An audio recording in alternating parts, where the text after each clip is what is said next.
I was cheated, humiliated, and called an infertile failure, so I exposed them all at the wedding. I should have known this was coming. In fact, I did know the second I received the invitation to my brother Nathan's wedding.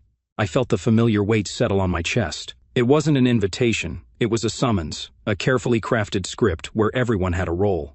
Nathan was the golden child, and I was the family disgrace. But I came anyway, not out of hope, not because I longed to be accepted, not even because I wanted to support my brother. I came because I had a plan. But before we get to that, let me tell you how I got here. I walk into the Grand Belmont Ballroom, one of the most luxurious event spaces in the city. A crystal chandelier dangles from the ceiling like an elaborate reminder of just how much wealth my family wields. Tables are lined with golden plates, white flowers, and the finest wine money can buy.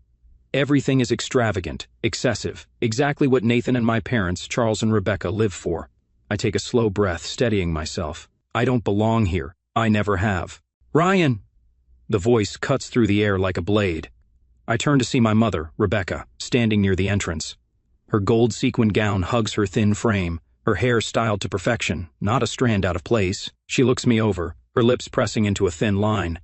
"You could have dressed up a little more," she says, her tone laced with disappointment. I glance down at my navy blue suit. Modest, neat, nothing flashy. "Didn't realize there was a dress code," I reply, keeping my voice neutral. She hums, a sound of disapproval. "Well, at least you showed up. Try not to make a scene." With that, she turns and disappears into the crowd. Try not to make a scene. It's funny, really, as if I've ever been the one causing problems, as if I've ever been the one looking for attention. I navigate through the sea of socialites, investors, and family friends, exchanging half-hearted nods and forced smiles. I know exactly why I was invited, to be paraded as a cautionary tale, the black sheep, the disgrace. And soon, they'll make sure everyone remembers that. I reach table 14, tucked far from the main family table, surrounded by distant relatives and acquaintances, a strategic placement to keep me out of sight, out of mind. A waiter fills my glass with champagne. I grip the stem, letting the coolness settle in my fingers. Then the lights dim, the music fades, and a spotlight shines on the giant screen at the front of the ballroom. Nathan stands up from the head table, microphone in hand. He's beaming, his tuxedo crisp, his smile rehearsed as ever. "Thank you all for being here tonight," he begins, his voice smooth, charming. "It means the world to have our closest friends and family celebrate this special day with us. And as a treat, I've put together a little presentation. Some memories, some laughs, some love, applause, excitement." I take a slow sip of my drink. I know where this is going. The screen flickers to life. First, there are pictures of Nathan and his new bride, Julia, their relationship, their travels, their achievements. The crowd oohs and ahs at every frame. Then, pictures of Nathan and our parents, Nathan's first baseball game, Nathan graduating from Harvard, Nathan at his first real estate deal, Nathan shaking hands with business moguls, Nathan, always the golden boy. And then the slideshow changes. A picture of me appears on the screen, the caption beneath it bold, unmistakable, infertile, divorced, failure, high school dropout, low income, single. For a moment the room is silent. Then laughter, a wave of cruel, uncontrollable laughter. Nathan grins, eating it up. "Come on, don't laugh too hard," he says, his voice dripping with mockery. He might cry. My mother sips her wine. My father, Charles, chuckles. My ex-wife, Olivia, smirks. The laughter rolls through the crowd like a storm. I hear snickers from distant cousins, a whispered pathetic from an old family friend, someone clinking their glass in mock celebration. I sit there, still, silent, my fingers tightening around my phone. Not yet, Ryan, not yet. I can feel eyes on me, watching, waiting for a reaction, waiting for me to break, waiting for me to confirm everything they've ever said about me. But I don't break, because what they don't know is that this is exactly what I was counting on. Nathan keeps talking, but I barely hear him. His words blend into the background noise of my pounding heart, the static in my veins. I glance at the screen one last time, committing the image to memory. Then I take out my phone. I press a button. My voice is calm even. Begin. The room goes silent. It happens almost immediately. The screen flickers, glitches. The slideshow stops, and then a new image takes its place. Bold white letters fill the screen, glowing under the spotlight, breaking free. Life, the reality of emotional abuse by family. The laughter dies instantly. Confusion sweeps through the room like a cold wind. I watch as my mother lowers her wine glass. My father stiffens. Olivia frowns. Nathan's confident smile falters. People begin whispering, shifting uncomfortably in their seats. And then a notification pops up in the corner of the screen. Live viewers, 200, 400, 60,000. The numbers climb rapidly. Then a message appears, bold and unmistakable. A comment from Olivia's fiancé. The evidence is gathered. The legal team is standing by. You are not alone anymore. I look up, meeting Nathan's stunned gaze. For the first time in my life, I see it. Fear, real, undeniable fear. I exhale, steady and slow. Let's begin, shall we? And just like that, the power shifts. For the first time in my life, I hold the mic. The irony is, for years, they thought I was nothing. And maybe, at one point, I believed it too. After all, when the people who are supposed to love you constantly remind you of your failures, it's easy to start believing them. It's easy to accept that maybe you are the worthless, weak, good-for-nothing disappointment they say you are. For a long time, I let their words define me. I let Nathan's success overshadow me. I let my father's disapproval shape me. I let my mother's cold indifference break me. And worst of all, I let Olivia betray me, take everything, and still convince me it was somehow my fault. But not anymore. Because what they don't know, what they never even bothered to ask about, is that I stopped being the failure they painted me as a long time ago. And tonight, they're about to learn exactly who I've become.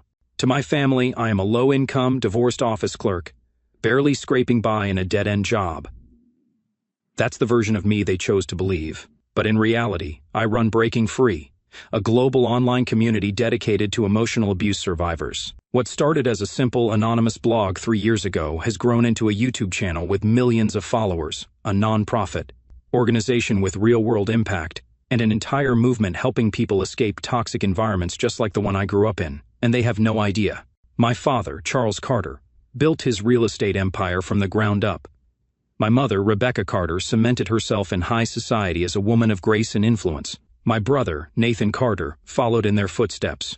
Harvard-educated, wealthy, engaged to a woman from another powerful family. They are the perfect Carter family, and I am the stain. They never once asked about my life. They never once wondered what I was doing with my time. They never once checked to see if I had something of value to offer the world. And because they never cared to know, they never saw what I was building. They never saw the thousands of survivors who found strength through my videos. They never saw the letters I received from people who left abusive households because of my guidance. They never saw the conference stages I stood on, speaking about emotional resilience. They never saw the best-selling book I published under a pseudonym, the one that became a lifeline for so many who had been told, just like me, that they were nothing. They never saw me. And tonight, for the first time, they're about to see me in a way they never have before. The plan I've been waiting to unleash? I didn't just walk into this wedding reception unprepared. I spent 2 years gathering evidence, recordings, emails, financial statements, all of it. I worked with lawyers, therapists, and experts in emotional abuse to build a solid case. I connected with people from my online community, many of whom knew this exact kind of pain, many of whom were watching me live right now. I didn't just come here to take a stand, I came here to win. And as I glance down at my phone screen, watching the viewer count skyrocket, I feel something I haven't felt in years: power. Not the kind that comes from money, status, or manipulation, the kind my family worships, but the kind that comes from knowing your truth, from standing in your own strength, from no longer being afraid. The first signs of panic shift the energy. It's palpable. People are staring at the giant screen behind Nathan, trying to understand what's happening. I see my father's jaw tighten, his fingers gripping his glass of scotch. I see my mother's posture stiffen, her eyes darting toward my phone as if she already knows this is my doing. I see Nathan's grin fade, confusion flickering across his face before something else takes its place: unease. And then the first message pops up on the screen: live viewers 850, 1 million, 1.2 million. Gasps ripple through the room. I hear whispers, "What the hell is this? Why is this broadcasting live?" But I'm not looking at them. I'm looking at Olivia. She's staring at the screen now, her expression unreadable. And then she sees it, the notification, a comment highlighted in bold from her fiancé. The evidence is gathered. The legal team is standing by. You are not alone anymore. Her face drains of color so fast I think she might faint. I tilt my head slightly, watching her reaction. She turns toward me, lips slightly parted. "Ryan, what did you do?" I don't respond. I simply raise my glass in a slow, deliberate toast. And then, for the first time all night, I smile. The truth will be heard. The murmurs grow louder. People are pulling out their phones, watching the live stream unfold in real time. The screen flickers and a new message appears: "Welcome to Breaking Free, Life, the reality of emotional abuse by family." Nathan, still clutching the microphone, finally speaks. What the hell is going on? His voice isn't as confident anymore. I lean forward slightly, tapping my fingers against my champagne glass. "Yes, I thought you liked presentations, Nathan," I say casually. "And you worked so hard to humiliate me with yours. I figured it was only fair I show the audience a different side of our family." His face hardens. "Sis isn't funny, Ryan." I arch an eyebrow. "Oh, I agree. It's not funny at all." I glance at the screen. Then, with a single tap on my phone, I start the first recording, the beginning of the end. He's just weak. He never had what it takes to be a Carter. We should have cut him off years ago. The voice booms through the venue speakers, Charles Carter's voice, my father. The room goes deathly silent. I take my time, watching their reactions. Rebecca's hand tightens around her wine glass. Nathan's fingers curl around the microphone, his knuckles turning white. Olivia flinches. My father, oh my father, finally looks worried. The silence stretches. Then I press play on the next recording. Ryan is a disappointment. He's infertile. He's weak. He's a failure. I don't even know why we still invite him to family events. Nathan's voice. I turn to him, watching the sweat bead on his forehead. "You were saying?" I ask. Nathan takes a step toward me, his voice low, dangerous. "Turn it off. Now." I tilt my head. "Why? Are you ashamed?" "You weren't ashamed when you said it." He lunges for me, but I don't move. Because I don't have to. Not when I have 1.5 million people watching. Not when I hold all the power now. And as I look around the room at the cracks forming in their perfect world, I know one thing for certain: they will never silence me again. I always wondered what it would feel like to hold the power in this family, to sit in a room full of people who spent their lives belittling me, ignoring me, and dismissing me, and watch their worlds shatter in real time. Now I know. And let me tell you, it feels incredible. The room falls apart the second my father's voice blares through the speakers. The energy in the ballroom shifts. I watch it unfold like a slow-motion car crash. Nathan's expression darkens, his confident smirk replaced by something else, something dangerously close to fear. My mother, Rebecca, stiffens, her hand frozen midair as she sets down her wine glass. Olivia is gripping the tablecloth so tightly her knuckles have turned white. And my father, the great Charles Carter, the man who always controls the room, looks like he's about to be sick. The guests are murmuring now. I hear scattered whispers. What the hell is this? Did Charles really say that? Are we being recorded? My phone buzzes in my palm. The live stream counter surges. 1.6 million viewers. 1.7 million, 2 million. This isn't just a scandal. This is a public execution, and I'm the one holding the blade. Nathan's panic sets in. Nathan slams his microphone down and storms toward me, his expensive wedding tuxedo wrinkling with every frantic step. "Ryan!" His voice is raw with rage. "Turn that off!" I look at him, tilting my head slightly, like I'm genuinely considering it. Then I smirk. "Why? Feeling exposed?" His jaw clenches. "You don't know what you're doing." I lean back in my chair, tapping my fingers lazily against my phone. "Oh, I know exactly what I'm doing, little brother. I'm just wondering how long you can keep up the act before the bride walks out." That does it. Nathan lunges for me, but I don't move. Because I don't need to. Security gets to him before he reaches me. Two men in sleek black suits grab him by the arm, stopping him mid-charge. "You're embarrassing yourself, Nathan," I say, keeping my voice steady. "That's my job, remember?" The crowd erupts in scattered gasps. Nathan struggles against the guards, his face red with rage. "You smug little..." I press another button, and the next recording begins. Ryan was a mistake. It's my mother's voice this time. Rebecca Carter, the woman who spent her whole life curating the perfect image, the perfect family, the perfect lies, is suddenly the center of attention in the worst way possible. We should have never had him. He's nothing like Nathan. Nathan is strong. Nathan is successful. Ryan is just pathetic. The room erupts into chaos. I hear someone drop their glass. A sharp, shattering sound follows. A few guests gasp. Others stare at my mother in horror. But the best reaction? Julia, Nathan's bride-to-be. Her jaw is clenched, her hands trembling at her sides. She turns to my mother, voice deadly calm. "You said that about your own son?" Rebecca blinks rapidly, her breath shaky. That was out of context. "Oh, it gets better," I interrupt. "Let's hear what she said about Julia, shall we?" Rebecca snaps her head toward me. "Ryan, don't you dare." I press play. "I don't care about that girl. She's just a pretty little pawn for Nathan to marry, a social climb." The silence is deafening. Julia stares at the screen, then at Nathan, then at Rebecca. Her hands are shaking. "You used me," she whispers. Nathan shakes his head, reaching for her. "Baby, no," she's twisting it. Julia slaps his hand away. The crowd erupts again. "Are you serious right now?" she hisses. Your entire family treats people like disposable pawns, and you expect me to just go along with it? Nathan is visibly sweating. It's not like that. It is exactly like that, I cut in. Welcome to the Carter family, Julia. If you think they actually care about you, you're more naive than I thought. She takes a step back from him. You're a fraud, Nathan, she breathes. And your family is disgusting. She rips off her engagement ring and throws it at his chest. I'm done. The ring clatters onto the floor. Nathan stands frozen, stunned, and the wedding is over. I barely have time to enjoy the moment before my father finally snaps. Enough, Charles roars, slamming his hands onto the table. The entire ballroom flinches. He glares at me, his face red, his eyes burning with pure hatred. You think this makes you powerful? He seethes. You think ruining your family's reputation makes you a man? I look him dead in the eye. No, I say, voice steady. I think surviving you made me a man. The guests are no longer whispering, they are watching, waiting. I stand up from my chair, then I press one final button, the final blow. Charles Carter has been under investigation for financial fraud for the past 6 months. The room erupts into chaos. I can barely hear over the collective gasps, the murmurs, the panic. On the screen, emails, transactions, and leaked documents flood in, evidence of my father's illegal dealings. My father's face turns a sickening shade of pale. The last time I saw him look this terrified, I was 10 years old, clutching a school report card with a single B+ on it. He had called me useless, a disgrace, a stain on the Carter name. Now, he's the disgrace. Now he's the failure. And I'm just getting started. The wedding is officially ruined. Nathan's fiancée has walked out. My mother is humiliated beyond repair. My father is facing legal and financial collapse. And me? I'm walking out of this ballroom with my head held high. I glance down at my phone one last time. 2.5 million viewers.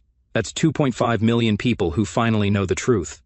I exhale slowly, feeling something I never thought I'd feel, relief. For the first time in my life, I am not the failure.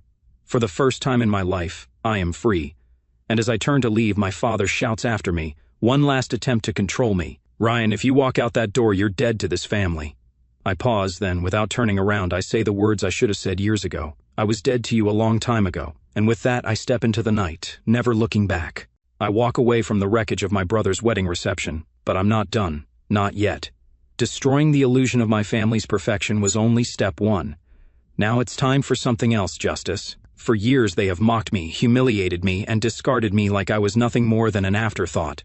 Tonight, I make sure they never forget my name. The ballroom is in chaos. Nathan is standing alone, his tuxedo wrinkled, his ex-fiancée's engagement ring still lying on the floor where she threw it. My father, Charles, is red-faced and seething, barely keeping himself together as his business associates begin to step away from him. My mother, Rebecca, has her hand over her mouth, eyes darting around the room, looking for an escape. I could walk away now. I could let the damage settle, let them spend the next weeks trying to piece their shattered reputations back together. But that wouldn't be enough, because there's one last lie that still needs to be unraveled, and I know exactly how to do it. I turn around, stepping back into the ballroom. The murmurs die instantly as I reappear. Nathan sees me first. His face twists with hatred, but there's something else in his eyes now, fear. Good. I walk back toward my seat, pick up my champagne glass, and take a slow sip before I speak. Now that we've taken a little intermission, I say, voice steady, let's get to the main event. Nobody moves. I press a button on my phone, and the next recording begins. I never loved Ryan. He was just convenient. The room goes completely silent. I don't even need to look to know that Olivia, my ex-wife, has just gone pale. The recording continues. I mean, come on, he's infertile. He's weak. I needed a man who could actually give me a future, someone like Nathan. Gasps ripple through the guests. I turn to my brother and smile. You know, I say, swirling the champagne in my glass, I always wondered why Olivia seemed so comfortable at our family gatherings. Nathan stiffens, his eyes darting to Olivia. My mother inhales sharply. My father's expression hardens, but he doesn't say a word, because he knows. The betrayal wasn't just my wife, it was all of them. The next message pops up on the screen, a text conversation between Olivia and Nathan. Olivia, I hate sneaking around, baby. I wish we didn't have to hide it. Nathan, just hold on a little longer. Ryan will break soon. He's too weak to fight back. Olivia, I don't even care if he finds out. He's pathetic. He'll just blame himself, like always. Nathan, I know. That's why it's so easy. I let the words sink in, let the reality settle over the room like a heavy fog. My mother shakily lowers her wine glass. My father finally speaks. You slept with your brother's wife? His voice is low, dangerous. Nathan opens his mouth, but no words come out. And Olivia? She looks like she wants to vanish.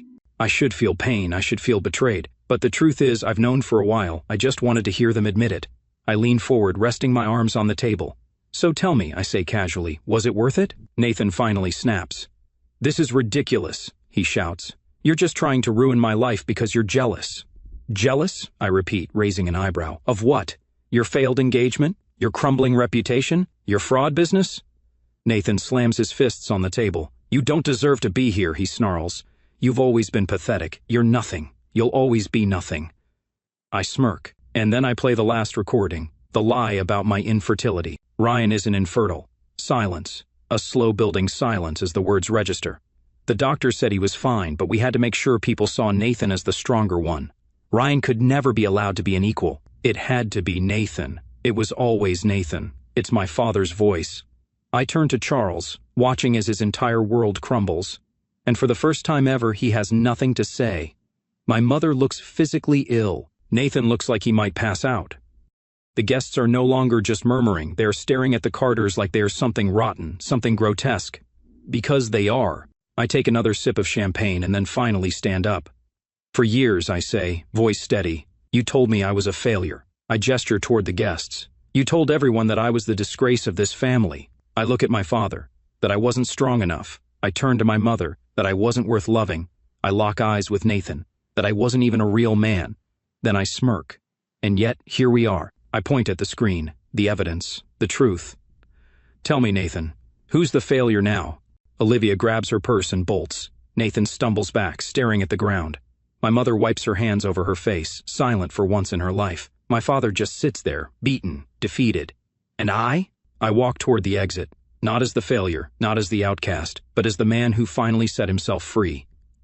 I step outside, inhale the cold night air, and let the past slip off my shoulders like a heavy coat. For the first time, I don't carry their words with me. For the first time, I am truly free. And as I look at my phone, watching the viewer count climb past 3 million, I smile. Because this time, the whole world finally knows the truth.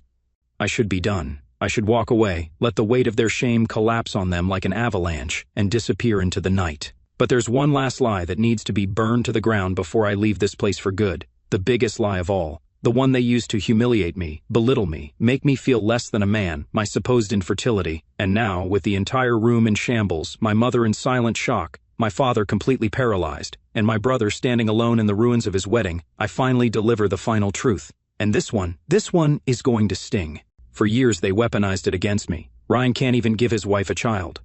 What's the point of a man like that? No wonder Olivia left him. What kind of woman would stay with a broken man? It's a shame. It's a stain on our family's name. Over and over they said it, whispered it at family gatherings, let it slip at public events, threw it in my face whenever they wanted to remind me how much of a failure I was. They made me believe it. And I let them. Because when you grow up in a house where your voice means nothing, where you are always the mistake, the afterthought, the lesser one, you stop questioning what they tell you. You just accept it as fact, until one day you don't. Until one day you wake up, get tested, and find out the truth. Until one day you realize they were lying the entire time. And not just lying, they were hiding the real truth.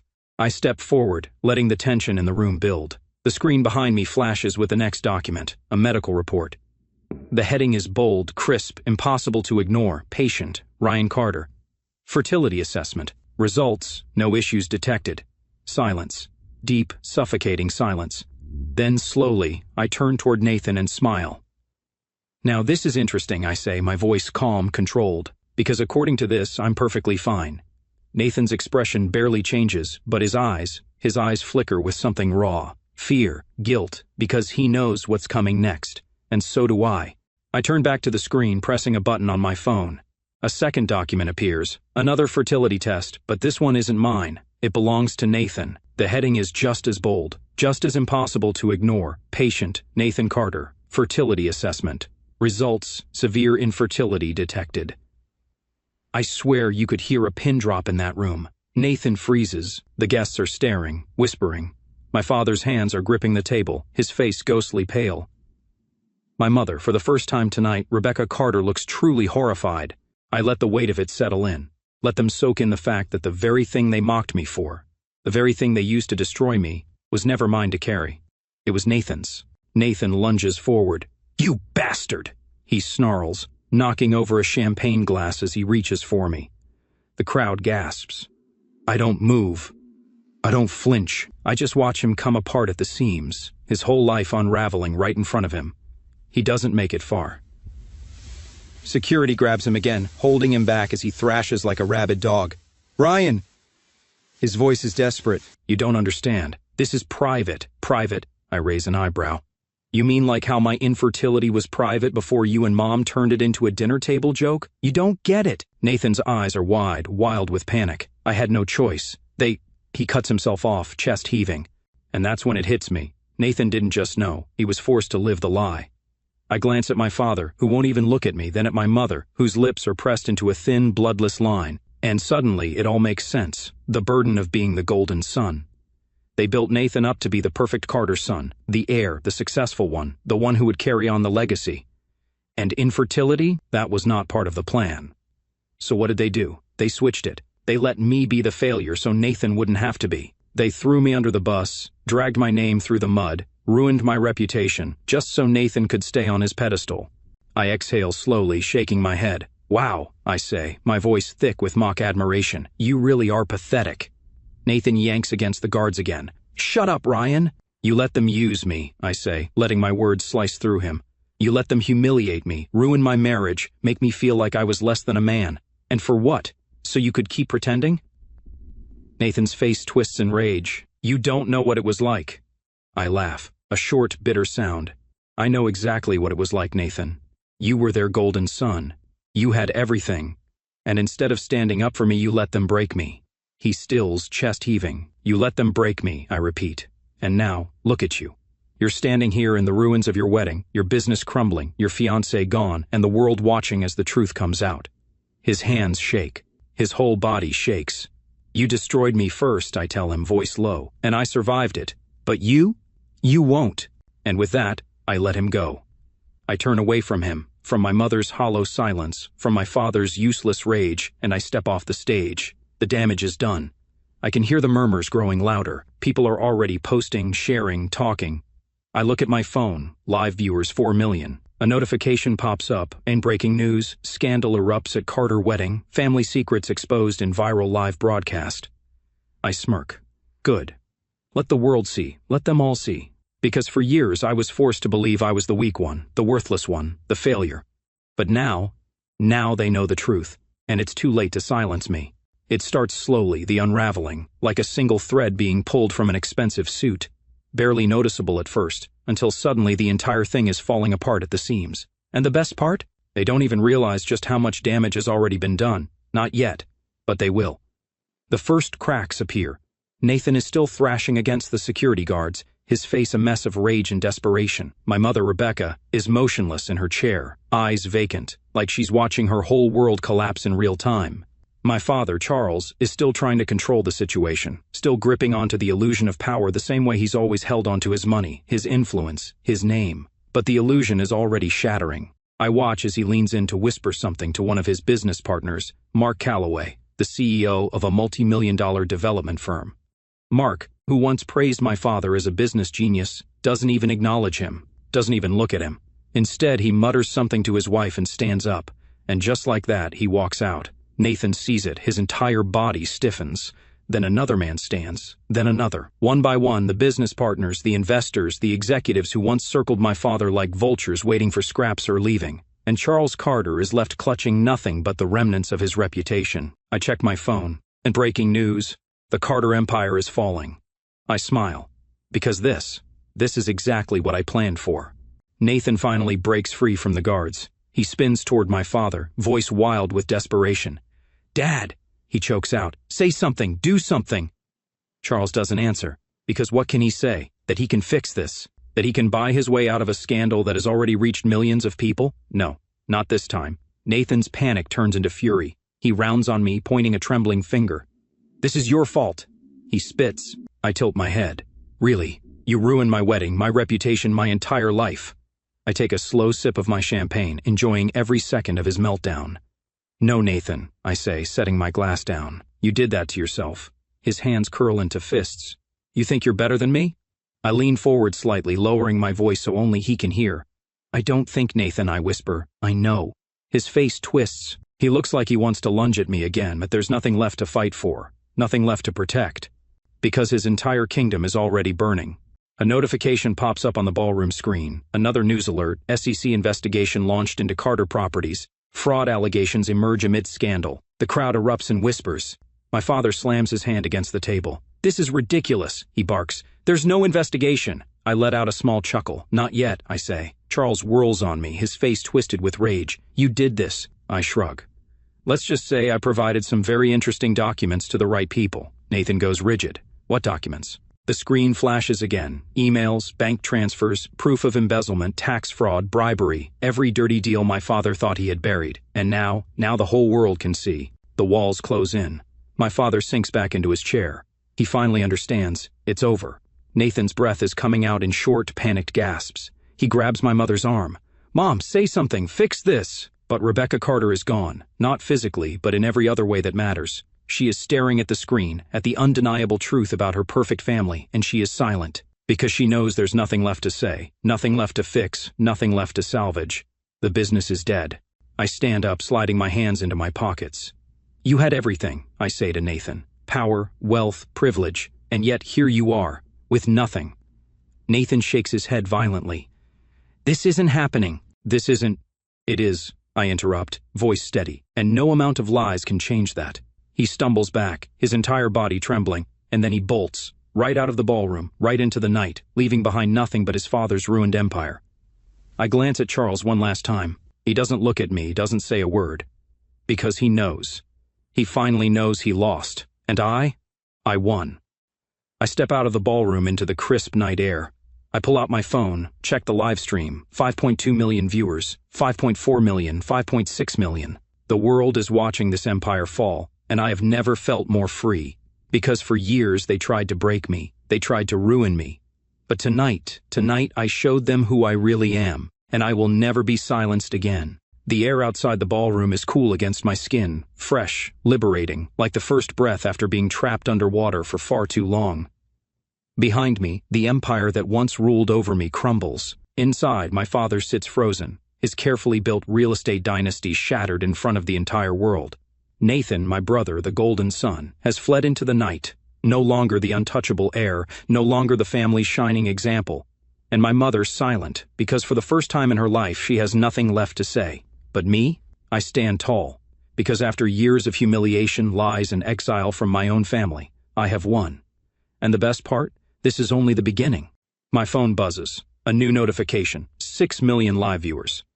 That's 6 million people who just witnessed my family's fall from grace in real time. I let out a slow breath, watching the numbers tick up. I never planned for this to go so viral, but I should have known.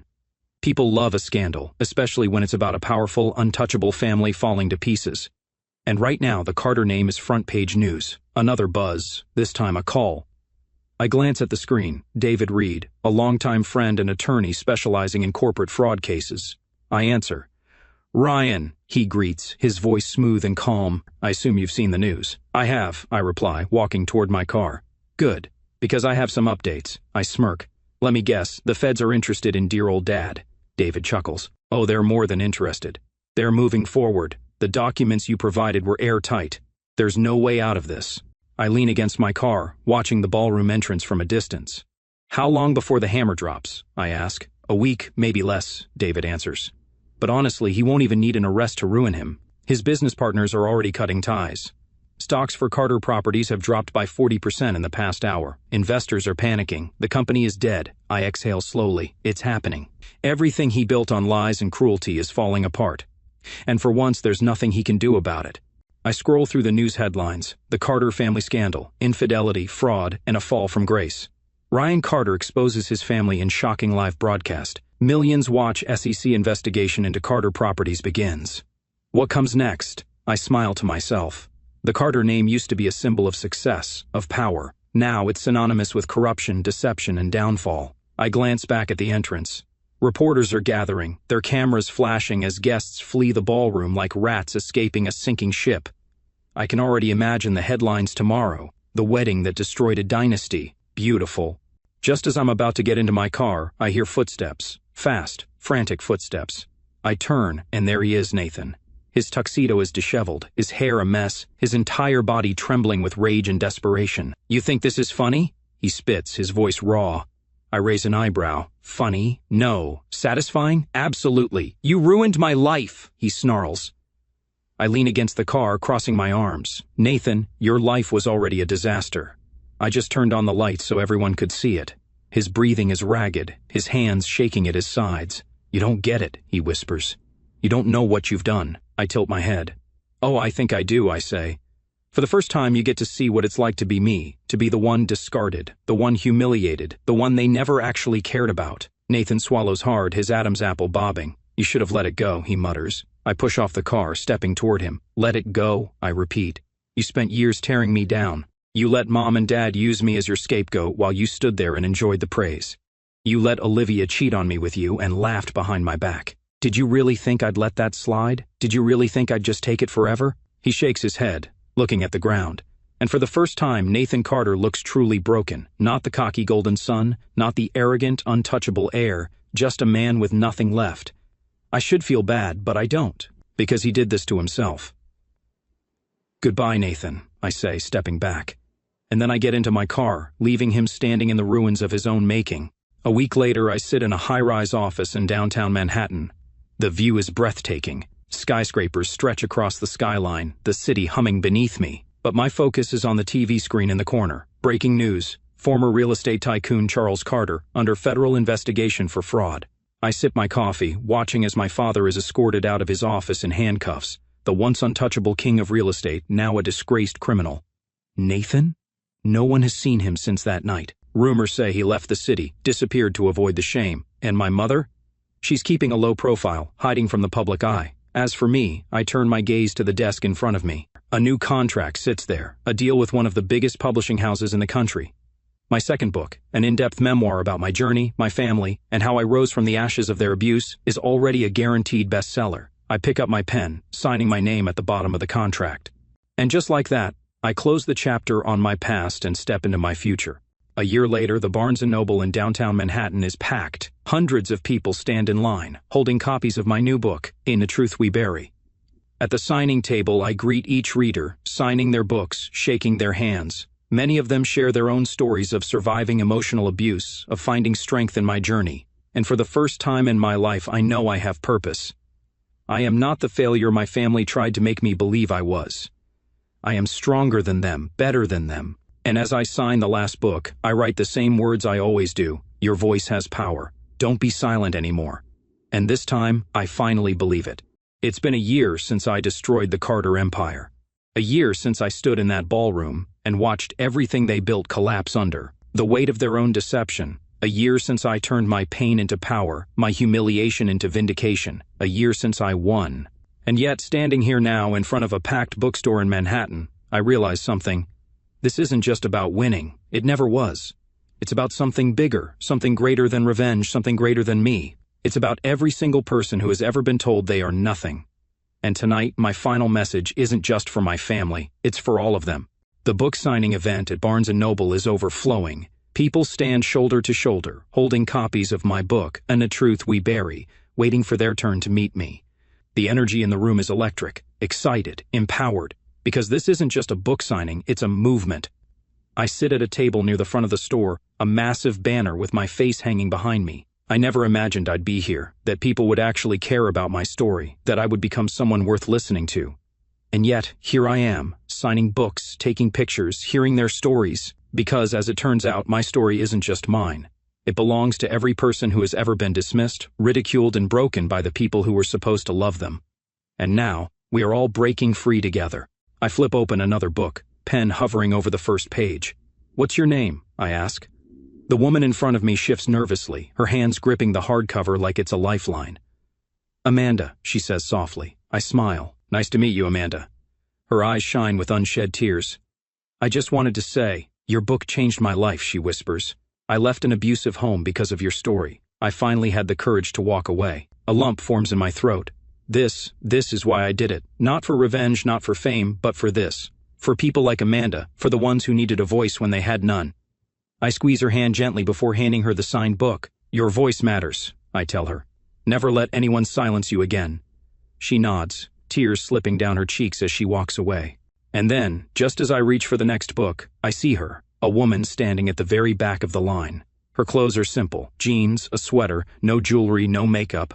Her once flawless, expensive appearance is gone, and yet I know exactly who she is. Because I never forget a ghost from my past, Rebecca Carter, my mother. She doesn't move. She just stands there, eyes locked on mine, hesitation in every line of her posture. I stare back, waiting. I should have expected this. Sooner or later she was bound to find me. But the difference between then and now? I no longer fear her. I own my story. She no longer has the power to rewrite it. Finally, after what feels like an eternity, she steps forward. The people in line glance at her, whispering, murmuring. They know who she is. They know what she did. But she doesn't acknowledge them. She only looks at me. Ryan, She says, voice barely above a whisper. I don't respond right away. Because honestly, I don't know what she wants. An apology, forgiveness, or just one last chance to manipulate me. She clears her throat. I read your book, she continues, every word of it. I raise an eyebrow. That must have been difficult for you. She flinches. Good. Because reading about the pain she caused is nowhere near as difficult as living it. She shifts uncomfortably. I wanted to come sooner, but I wasn't sure if you'd even speak to me. I lean back in my chair, crossing my arms. Well, here I am, I say. Speak. The bookstore is dead silent. All eyes are on us. She hesitates again before exhaling sharply. I was wrong, she says finally. The words are shaky, foreign, like she's never actually had to say them before, but I don't let her off that easily. Wrong about what? I press. She swallows. About you, about everything. I let your father dictate how I treated you. I let Nathan become the priority. I told myself it was just the way things had to be. I tilt my head. The way things had to be? I repeat. You mean choosing to humiliate me at every opportunity, turning your back when I needed you, laughing at my pain? She closes her eyes briefly. I was weak, she whispers. And I was a coward. For the first time in my life, I see something I never thought I would. Guilt. Real, raw guilt. And yet I don't know if it's enough. I don't know if it ever could be. She looks at me again. I know I don't deserve your forgiveness, she says quietly. But I wanted to tell you that I'm trying. I nod. Trying? She nods again. I left your father, she admits. I started therapy. I moved to a small town outside the city. No more high society, no more pretending. Just me. I study her carefully. This isn't the same Rebecca Carter who sat at that wedding a year ago, sipping wine while I was humiliated. This is a woman who has lost everything. And yet, the question remains, is it enough? I take a deep breath. I don't know if I can forgive you, I admit. She nods as if she already expected that. But I continue. I hope for your sake you keep trying to be better. A flicker of something crosses her face. Hope. She nods again. I will. And with that, she turns and leaves. No grand reconciliation, no perfect ending, just two people acknowledging the damage and choosing to walk separate paths. And that's enough for me. As the night comes to a close, I sign the last book and stand, stretching. It's been a long journey, a painful one, but I made it. I broke free. And now, as I look out at the people who have found strength in my story, I realize something. This was never just about me. It was about every single person who has ever felt small, unworthy, unseen. And now, we see each other. I take one last deep breath, lift my pen, and sign the final book of the night. The same words I always write, the words I live by now. Your voice has power. Don't be silent anymore. Because I never will be again.